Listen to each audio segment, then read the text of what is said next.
Video kali ini menjelaskan tentang materi terakhir dari Markov chain, yaitu absorbing chain. Akhirnya kita sampai di materi terakhir dari Markov chain, yaitu absorbing chain. Nah, masih ingat ya, absorbing state itu apa? Absorbing state adalah sebuah state di mana kalau kita masuk ke dalam state tersebut, sekalinya kita berada di dalam state tersebut, kita tidak akan bisa keluar dari state tersebut. Jadi kalau saya punya state 1 gitu ya, state ini absorbing, maka entah dari manapun ya kita akan terjebak. Jadi dengan kata lain, peluang kita untuk meninggalkan state ini sama dengan 0. Peluang untuk kembali ke state ini adalah 1. Oke, absorbing chain jadi apa? Absorbing chain adalah RM yang ada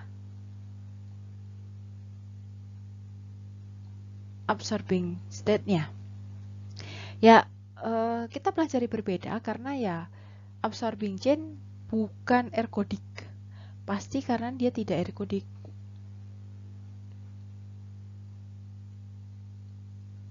Karena dia tidak ergodik, jadi perlu dianalisis secara berbeda untuk kita bisa mengambil keputusan dalam tipe-tipe rantai Markov semacam ini. Oke, langsung saja kita simak bareng-bareng ya. Secara lebih terstrukturnya gitu ya, Markov chain yang memiliki beberapa state absorbing dan lainnya adalah transient state disebut dengan absorbing chain. Is called an absorbing chain. Jadi kalau saya punya state absorbing, pasti state lainnya adalah transient state. Karena apa? Karena kita nggak mungkin bisa nemuin jalan dari state absorbing ini untuk balik lagi ke state non absorbing. Gitu. Jadi pasti state yang lainnya adalah transient. Kalau kita mulai dari sebuah transient state, katakanlah state 1 gitu ya. Kita mulai dari state 1, kita bisa jelek banget state 1-nya. Stage 1, kita bisa jalan-jalan ke stage 2 gitu ya. Dari stage 2, karena kan dari stage 1 pasti ke stage 2. Dari stage 2 kita bisa ke stage 3 atau kita bisa langsung ke stage 4. Dari stage 3 kita bisa langsung ke stage 5. Kita bisa ke stage 5 atau kembali atau pergi ke stage 4. Gitu. Jadi lewat meskipun kita kembali gitu ya dari stage 2 kembali ke stage 1, meskipun kita ambil path ini dari stage 1 kita bisa ke stage 2, nanti entah bagaimana pasti kita akan setidaknya entah ke stage 4 atau ke stage 3 lalu ke stage absorbing dan ke stage absorbing stage 4. Jadi eventually pada akhirnya kita pasti akan meninggalkan transient state tersebut dan berakhir dalam absorbing state. Itu. Kita tidak akan berbicara apakah absorbing ini baik atau buruk. Di dalam Gambler's Ruin, contoh Gambler's Ruin, Anda mendapatkan posisi dolar itu 0 dan posisi dolar state ya, state posisi dolar adalah 4. Ini dua-duanya absorbing state. Hanya ini adalah absorbing bad.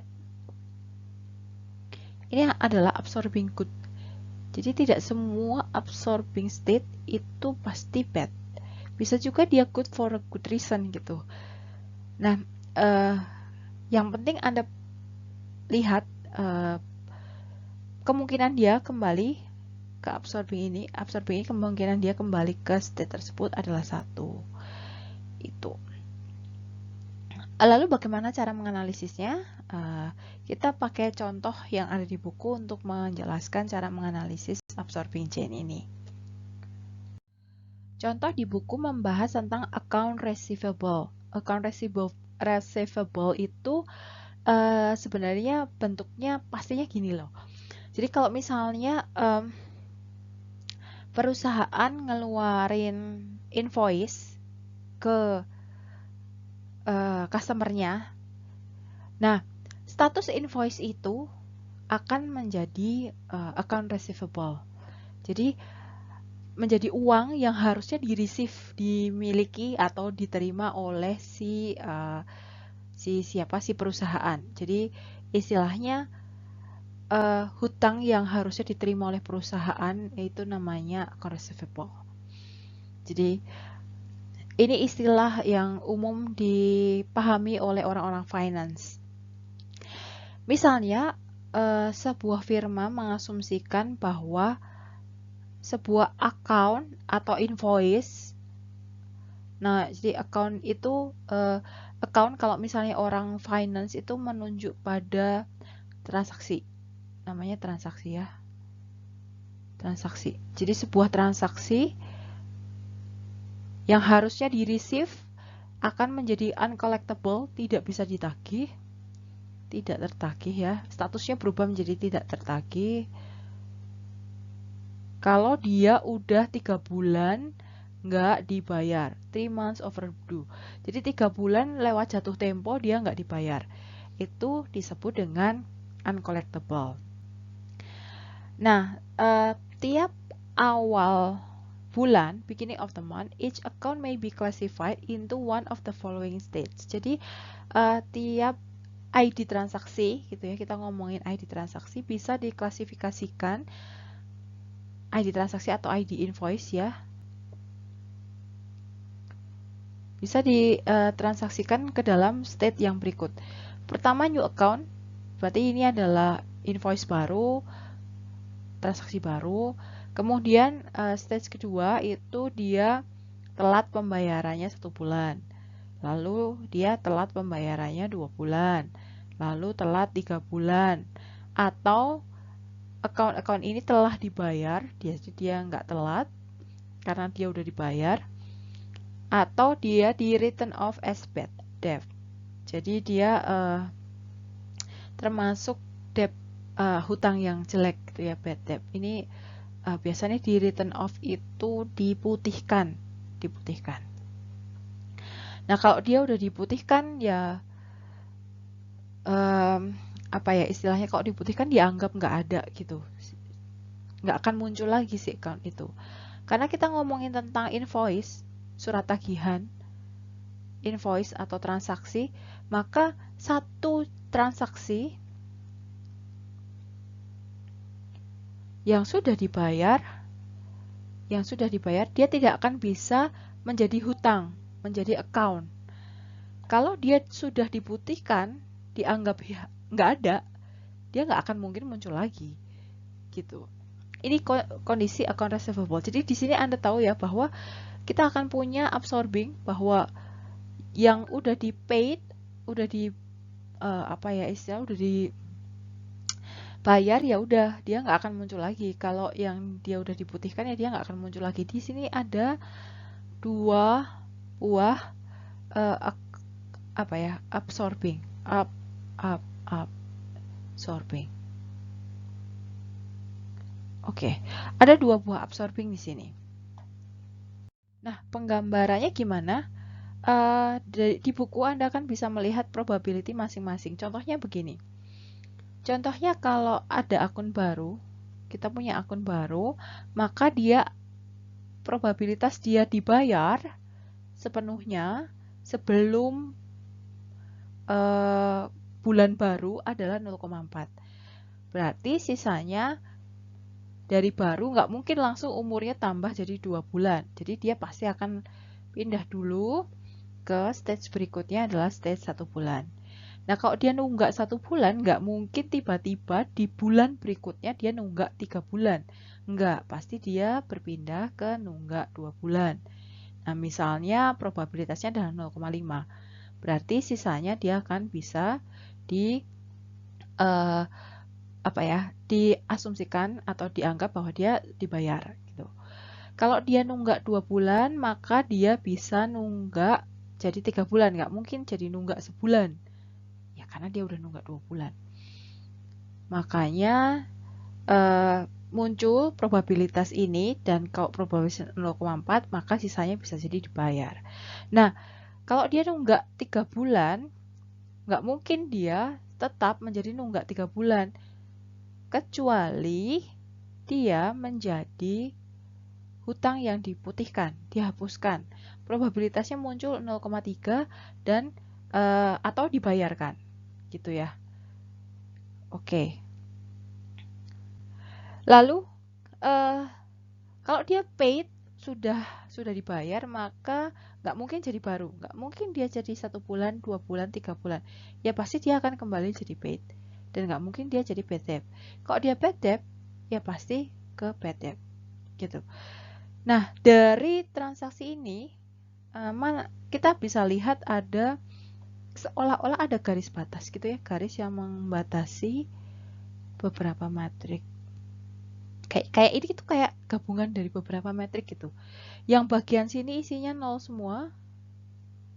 Yang bagian sini tuh kayak isinya 01, tapi kayak satunya tuh di diagonal gitu ya. Lalu di bagian sini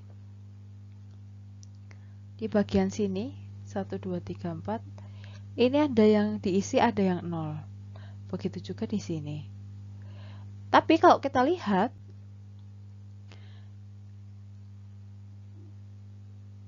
saya pakai biru supaya gampang. Bagian ini itu seluruhnya transien. Kalau ini bukan transien. Loh, kita lihat. Ini juga bukan transien. Karena ada cara dia kembali lagi ke paid. Dari paid dia ke paid gitu. Jadi ini bukan transien. Yang ini transien. Ada state yang transien. Lalu muncul pertanyaan, kalau nanti ada si AR atau account receivable yang baru, berapa sih probabilitasnya account tersebut akan bisa kita collected atau bisa dibayar menjadi milik kita? Nah, kita bisa menjawabnya dengan beberapa perhitungan khusus untuk absorbing chain. Kita bahas contoh selanjutnya. Contoh selanjutnya melihat pada workforce planning. Workforce planning ini kasus keluar masuk pegawai ya. Jadi kan istilahnya kalau Anda pegawai, bisa jadi Anda keluar dari kepegawaian dan menjadi mantan pegawai. Nah, ketika Anda menjadi mantan pegawai, bisa jadi Anda akan menjadi mantan pegawai itu selamanya. Kayak Anda sekolah kan, sekali Anda lulus, mungkin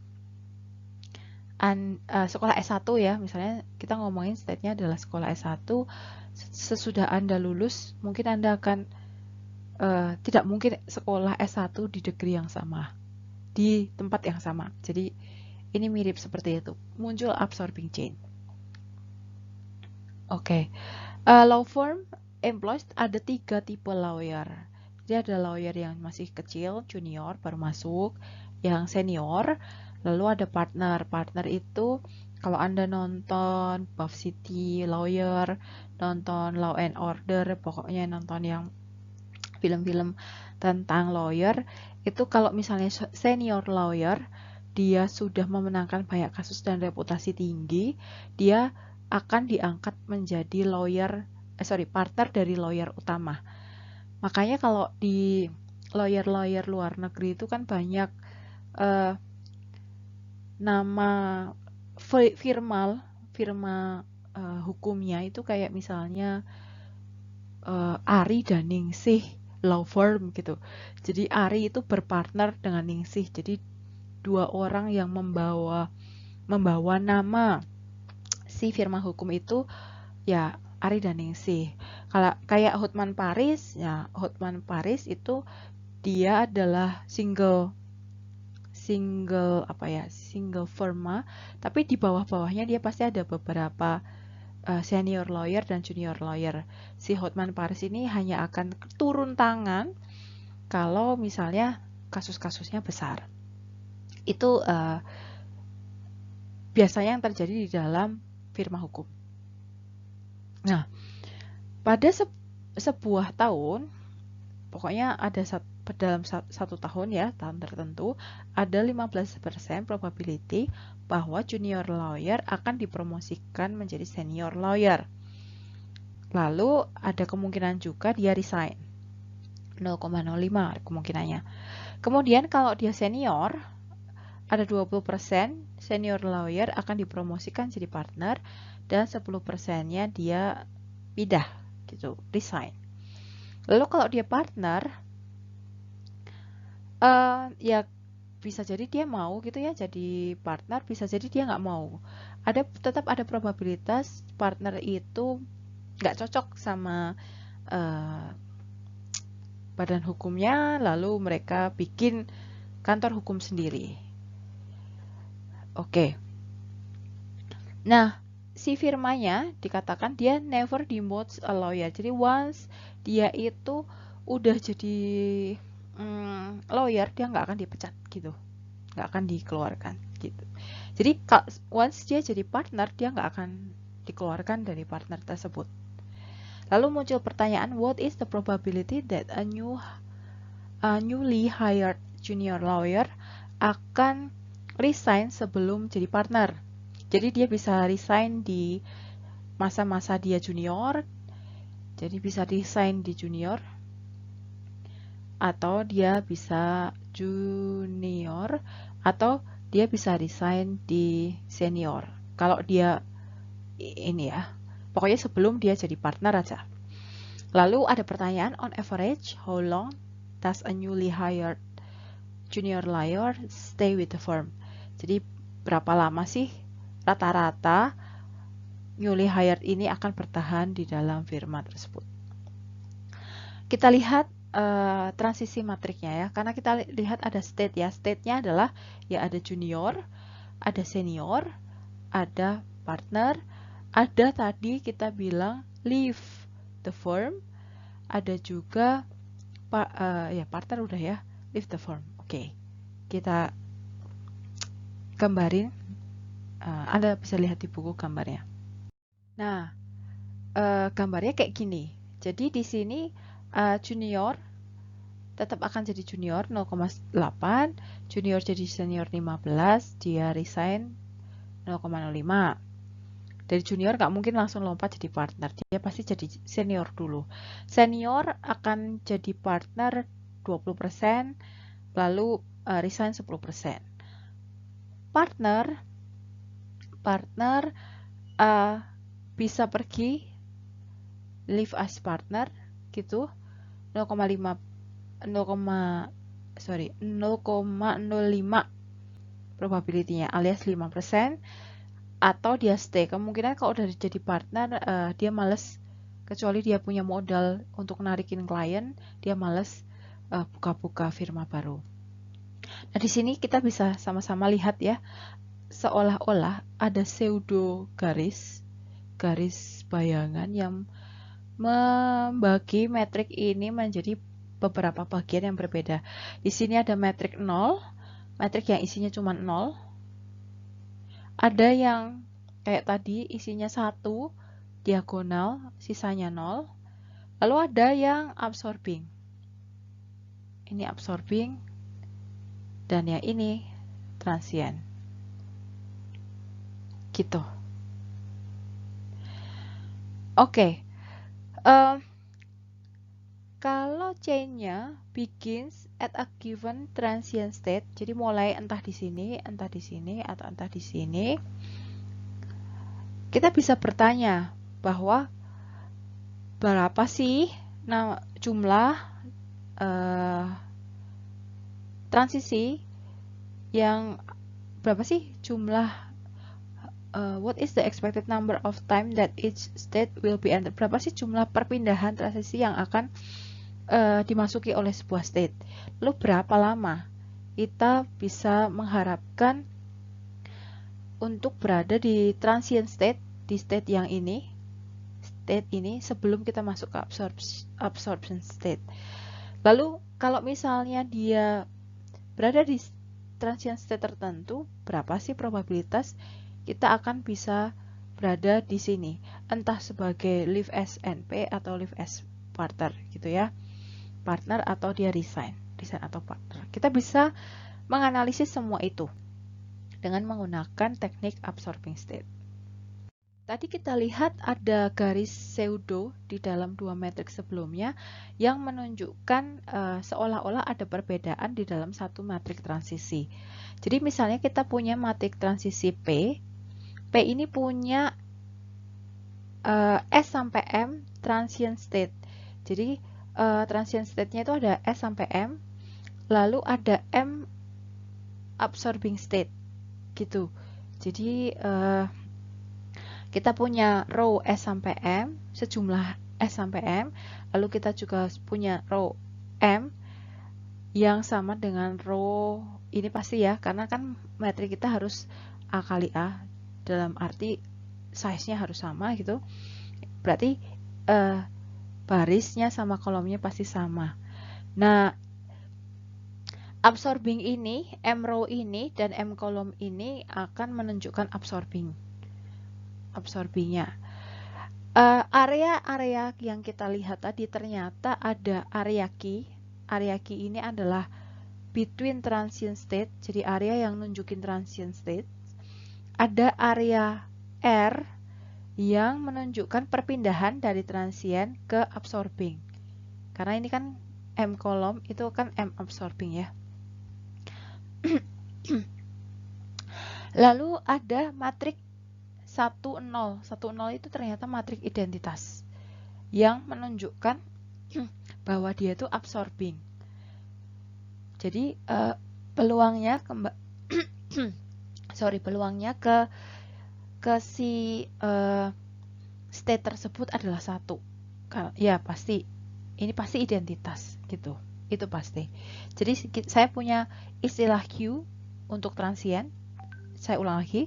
Istilah R untuk perpindahan dari transient ke absorbing, lalu matriks 0 gitu ya, ini matriks 0 dan matriks identitas. Oke. Bisa dimengerti ya, kalau tidak bisa nanti Anda silahkan bertanya. Oke, jadi kalau kita lihat saya ulang kembali, di sini ada matriks 0. Ini matriks identitas. Ini matriks Q transient ya, dan ini pasti perpindahan dari transient ke absorbing. Lalu di sini juga ini matriks identitas, ini matriks 0, ini matriks Q, ini matriks R. Anda lihat ya, di sini saya punya matriks 1, 2, 3, 4 kali 4. Di sini saya punya matriks barisnya 4, kolomnya 2. Di sini saya punya matriks 3 kali 3. Gitu. Di sini saya punya matriks 3 kali 2. Gitu. Jadi kalau apa ya, jadi akan bisa kalau I pasti punya 2 kali 2. Kalau ininya kalau belakangnya 2, I-nya pasti juga 2 kali 2. Tapi ini size-nya Anda tidak perlu perhatikan. Kalau Anda nemukan Q dan R, misalnya Anda punya Q, lalu Anda punya R, tapi Q-nya itu misalnya ini kan harus, kalau Q itu pasti A kali A ya, jadi dia pasti sama lah ya, dia pasti sama. Jadi misalnya Anda ketemu 3 kali 3, tapi R-nya itu size-nya itu bukan 3 kali N, misalnya harus 3 kali N, ini harus 3 kali N, dan ini harus, kalau ini 3 kali 3, ini harus 3 kali N. Kalau ininya itu A kali A, ini harus A kali N. Gitu. Ini rumus wajib yang, kalau Anda tidak seperti itu, berarti ada yang salah dengan metrik Anda. Kalau enggak, karena apa? Karena nanti nggak bisa dikaliin. Nah, kalau nggak bisa dikaliin, nanti Anda nggak mungkin. Penggambaran metrik Anda, pembuatan metrik transisi Anda pasti salah. Cara menganalisis absorbing chain dengan menggunakan sebuah teknik yang disebut dengan Markov chain fundamental metric. Nah, dia dipublikasikan pertama kali caranya menganalisis di Kemeny dan Snell di tahun 1960. Jadi ini ilmunya setua papa mama kakak kelas kalian lah, setua papa mama saya lah ya. Nah, kita akan menganalisis dengan menggunakan patokan ini. Identitas dikali Q di inverse. Ini artinya inverse. Main 1 tuh inverse ya. Nah, cara nyari inverse gimana? Inverse A inverse, sebuah metrik A inverse sama dengan seper determinan A dikali dengan adjoint A. Saya berikan video untuk Anda mengingat kembali cara cari inverse-nya. Nah, si Kemeny and Snell ini menunjukkan, dari dalam papernya, dia menunjukkan bahwa kalau sekarang kita ada di transient state TI, ini awal, kita akan bisa cari periode, jumlah periodenya berapa. Jumlah periode atau jumlah transisinya berapa yang kita akan habiskan di state lainnya, state J, state lainnya selain state I, sebelum kita terabsorpsi. Nah, caranya adalah kita cari elemen ke IJ, elemen metrik yang berada di baris I dan kolom J pada matrik ini. Jadi kita harus cari dulu matrik I main key, matrik identitas dikurangi matrik Q, lalu kita inverse. Oke. Kalau sekarang kita ada di transient state yang sama, misalnya kita pakai TI yang sama gitu ya. Kita pakai TI. Lalu berapa sih probabilitasnya kita akan terabsorb di absorbing state tertentu? Nah, ini kita akan ambil baris ke I dan kolom ke J pada matrik I main key atau I main key inverse atau matrik Markov chain fundamental matrix dikalikan dengan R, bagian R dari matrik transisi kita. Kita lihat ya penerapannya seperti apa. Nah, pertama kita cari dulu I main key. Tadi kita dapat ya, kalau key-nya itu size key-nya itu 4x4. Kalau dari awal kan Anda tahu bahwa sebenarnya ada dua kondisi ya. Si R-nya itu size-nya 4x2. Harusnya sih apa itu namanya? 4x2. Harusnya sih I-nya sih dua kondisi kan. Tapi kenapa kita bisa mengurangkan? Karena kita akan mengubah I ini diubah menjadi size yang sama dengan key. Jadi nggak masalah. Nah, pengurangan matrik, cek lagi matrik I dikurangi matrik Q, berarti kan baris kolom yang sama akan dikurangkan.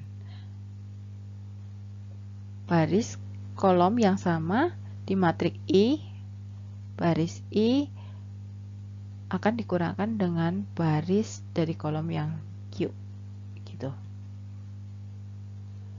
Jadi makanya kita bisa dapat metriknya begini.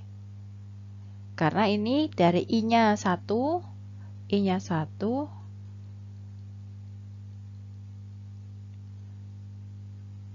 Q-nya 0.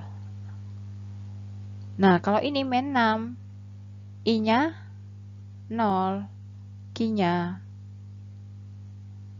0,6. Jadi, min 0,6. Karena I dikurangi dengan Q. Nah, kalau udah ketemu semuanya, Anda ingat sebelum saya masuk ke inverse, Anda ingat lagi ya, kalau I itu selalu isinya, isi 1 di diagonal. Diagonal kanan ke kiri ya. Kiri ke kanan. Kiri ke kanan. Kiri ke kanan. Ya, jadi dia selalu seperti ini. Ini untuk I. Yang hanya saja yang lainnya ini 0. Gitu. Itu untuk I. Oke. Lalu kita inverse. Anda inverse. Silahkan diingat lagi cara inverse-nya. Cara inverse-nya kan sebar determinan dikali adjoint. Gitu. Kalau Anda yang punya kalkulator metrik, tinggal dipangkat min 1 aja. Nanti ketemu yang sama. Kalau nggak punya kalkulator metrik, Anda bisa googling atau cari-cari cara menginverse dari Excel supaya cepat gitu ya ngitungnya. Nggak usah ngitung determinan, nggak usah nyari adjoint, tapi Anda bisa langsung mendapatkan inverse-nya. Kemudian setelah itu kita bisa cari, tergantung pertanyaan ya. Kalau kita butuh mencari probability, kita akan kalikan matrik fundamental ini ke R dengan R-nya. Pasti bisa dikalikan. Tapi kalau kita cuman pengen tahu lama transisinya, periode transisinya, kita bisa cari dari sini. Oke. Kita lihat pertanyaannya. Pertanyaannya adalah what is the probability? Jadi probability, karena ini probability saya ngambil metrik fundamental dikalikan dengan R. That a new account will eventually be collected. Berarti kan dia awalnya new T1 lalu collected atau paid itu A1. Jadi kita akan ngambil T1 dan A1. T1 A1-nya itu adalah 0,964. Yang ini. Oke. Lalu, what is the probability that 1 month overdue, ini ya, 1 month overdue, T2, will eventually become a bad debt. Bad debt itu yang ini. Bad debt itu A2. Jadi kita akan ketemu 0,06 dari sini. If the firm sales average sekian, jadi invoice-nya itu average-nya sekian, how much money per year will go uncollected? Uncollected itu berarti kan kalau sales average itu pasti mulai dari account baru. Jadi kita akan ngambil account baru ini. Nah, uncollected itu ada di mana? Ada di A2. Jadi kita hanya akan ambil yang ini. Akan ambil yang ini. Nah, ini. Loh, kenapa dikali 12? Karena kita evaluasi stage-nya. Evaluasi state tiap bulan. Nah, karena kita evaluasi stage-nya tiap bulan, jadi kita kalikan dengan 12. Gitu. Ini untuk menjawab pertanyaan tentang account receivable. Nah, kita sekarang menjawab pertanyaan workforce planning. Jadi Jadi kalau misalnya workforce planning, pertanyaannya adalah berapa sih expected time, waktu atau periode gitu ya, atau transisi periode. Karena periode saya akan ngambil matrik yang ini gitu ya. Jangan lupa karena Q-nya itu 3 kali 3, I-nya juga harus 3 kali 3 gitu. Periode junior lawyer stays with the firm. Junior lawyer itu berarti kan dia ada di T1 ya. Jadi karena periode kita ngambil matrik yang ini, terus dia T1. Nah, dia kita akan dapat lama periode dia stays as junior itu 5 tahun. Ditambah dengan dia harus stays sebagai senior 2,5. Ditambah dia kemungkinan dia ada di partner. Ada di partner dan dia akan stay periodenya di partner adalah 10 tahun. Jadi totalnya adalah 17,5. Kalau berapa sih expected time senior akan stays with the firm? Kalau senior berarti kita ambil T2. Ini untuk senior.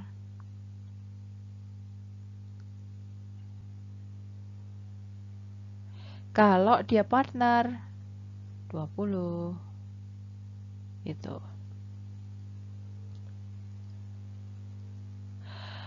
Nah, lalu ada berapa sih probability? Nah, kalau probability kita akan pakai yang ini. Fundamental dikalikan dengan R. Probability that a new junior lawyer makes it to partner.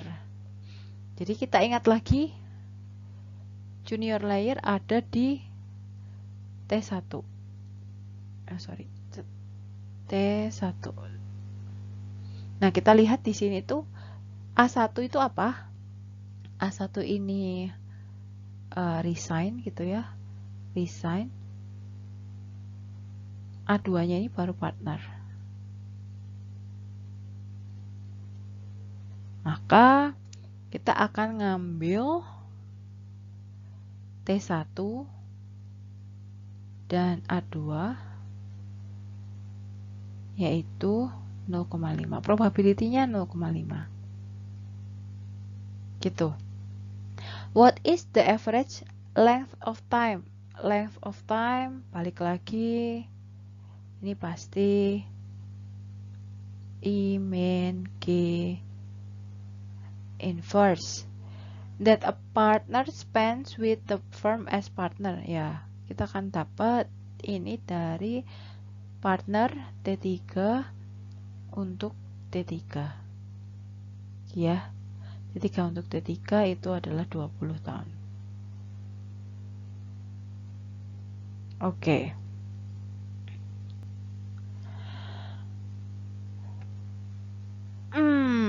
Begitu hasil analisis untuk workforce planning case gitu. Nah, di sini saya tidak akan memberikan jawaban atas exercise-nya, tapi saya akan memberikan cara bagaimana Anda mengerjakannya dan logika di balik soal ini. Misalnya kita punya sebuah college admission office, dia memodelkan student dengan menggunakan Markov chain. Jadi dia mulai di freshman, lalu dia jadi sophomore, ini tahun kedua, ini tahun pertama, ini kayak mahasiswa tingkat 1 gitu ya, ini sophomore tingkat 2, lalu ini tingkat 3, ini tingkat 4 gitu ya, senior. Lalu ada yang putus gitu ya, putus, resign, quits, ada yang lulus. Nah, senior itu mungkin tingkat 4 dan seterusnya. Nah, kalau Anda lihat di sini, kita punya transient state, kita punya matrik identitas, ada matrik 0 juga. Langsung bisa kelihatan. Saya pakai merah ya, biar kelihatan langsung. Oke. Di sini saya punya Q, di sini saya punya R, di sini punya metrik 0, dan ada metrik identity. Jelas ini pasti absorbing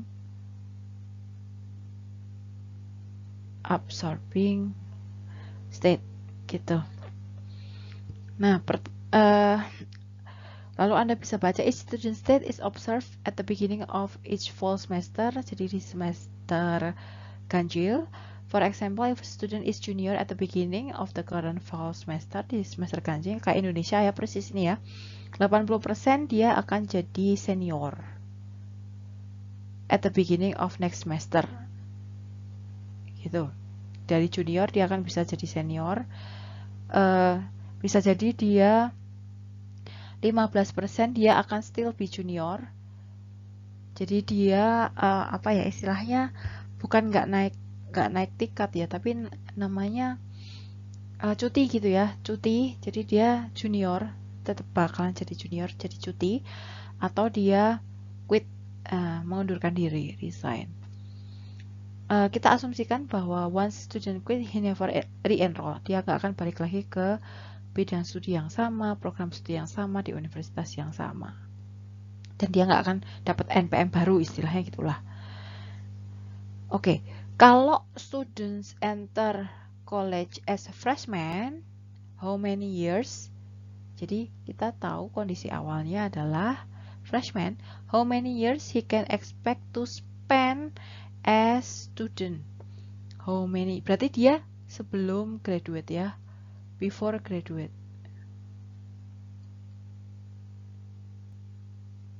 Nah, kalau kita ngomongin time period, maka ya time atau period kita akan pakai matrik fundamental ya. I min G inverse. Kita lihat freshman berarti kan ini sesudah kita dapat ini kita akan hitung berarti freshman waktu dia jadi freshman ditambah dia jadi sophomore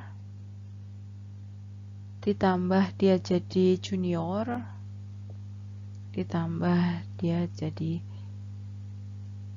senior. Jadi kita akan tahu lama waktunya.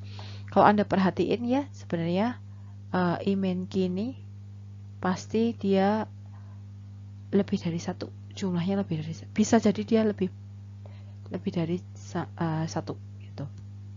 Tapi kalau yang probability yang B kan yang ditanya itu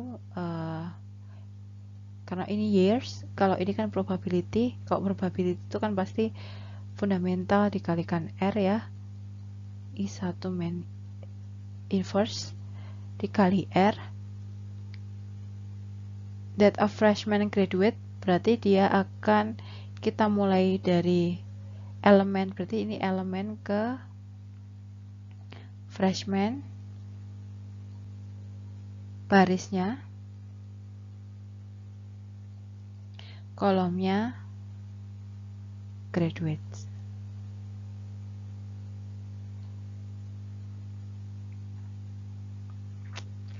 Itu 17.6.